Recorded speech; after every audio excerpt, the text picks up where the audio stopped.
21st April and 26 April that is Monday to Sunday के लिए पूरे वीक के लिए मैंने बनाया है एक to do list and I am going to follow it with full consistency and honesty. I am targeting Guidely bundle PDF का 3 पीडीएफ।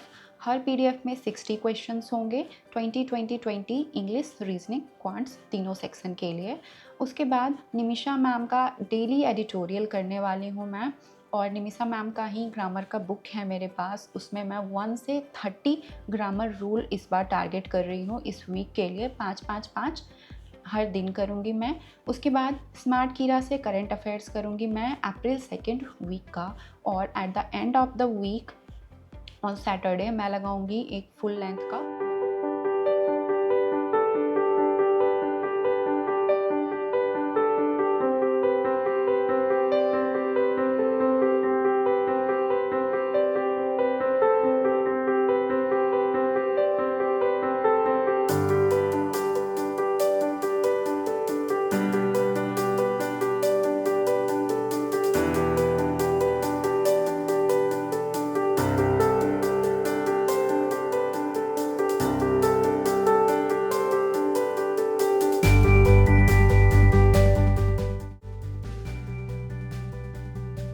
पूरे वीक के लिए जो मैंने अपना टारगेट सेट करा था मैंने उसको सक्सेसफुली कंप्लीट कर लिया है। गाइडली बंडल पीडीएफ का डे 1, डे 2, डे 3 मैंने कंप्लीट कर लिया है। To be honest, Guidely bundle PDF के जो क्वेश्चंस हैं वो मुझे दूसरे प्लेटफॉर्म से इसके क्वेश्चंस थोड़े टफर साइड पर लगते हैं, थोड़े टफ लगे, इसीलिए मैंने सारे सेक्शंस को सबमिट किया और उसको खुद से प्रैक्टिस करा है। उसके बाद मैंने एडिटोरियल कंप्लीट करी पूरा 1 से लेकर 6 डे तक का। ग्रामर 1 से 30 तक रूल मैंने कंप्लीट कर लिया है, और स्मार्ट कीरा से अप्रैल 2nd वीक का मैंने करंट अफेयर्स भी कंप्लीट कर लिया है।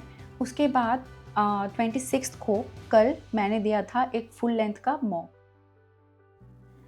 फुल लेंथ का मॉक लगाया था मैंने टेक्स्ट बुक से SBI clerk mains full test 5।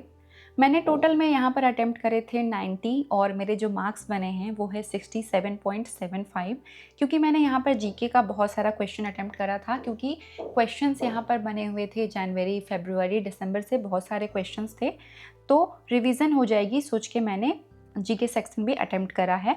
23 करा मैंने जीके में और मेरे मार्क्स बने हैं यहाँ पर 13।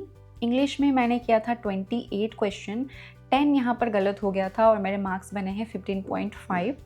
क्वांट सेक्शन में मैं बस 19 क्वेश्चन कर पाई और मार्क्स बने हैं मेरे 15.25। रीजनिंग सेक्शन में मैंने 20 क्वेश्चन किए हैं और यहाँ पर एक भी गलत नहीं हुआ था और मेरे मार्क्स बने हैं 24। As you can see here, GK में 8 गलत हो गया था, रीजनिंग में 10, इंग्लिश में 10, क्वांट्स में 3 और रीजनिंग में एक भी गलत नहीं हुआ था। I don't know why, I think ये मेरे साथ ही होता है या आप लोगों के साथ भी होता है। एग्जामिनेशन हॉल के अंदर का प्रेशर और घर पर बैठकर मॉक लगाना दोनों अलग अलग हो जाता है। मतलब मैं यहाँ पर ज़्यादा क्वेश्चन कर पाती हूँ। एसबीआई क्लर्क मेंस के एग्ज़ाम से पहले भी मेरे मार्क्स ऐसे ही आ रहे थे, 60 to 70 के बीच में ही आ रहे थे। तो मैं ये नहीं बोलूँगी कि मेरा प्रोग्रेस हुआ है, but as we all know practice makes a man perfect. तो मैं प्रैक्टिस करती रहूँगी। Meet you in my next blog.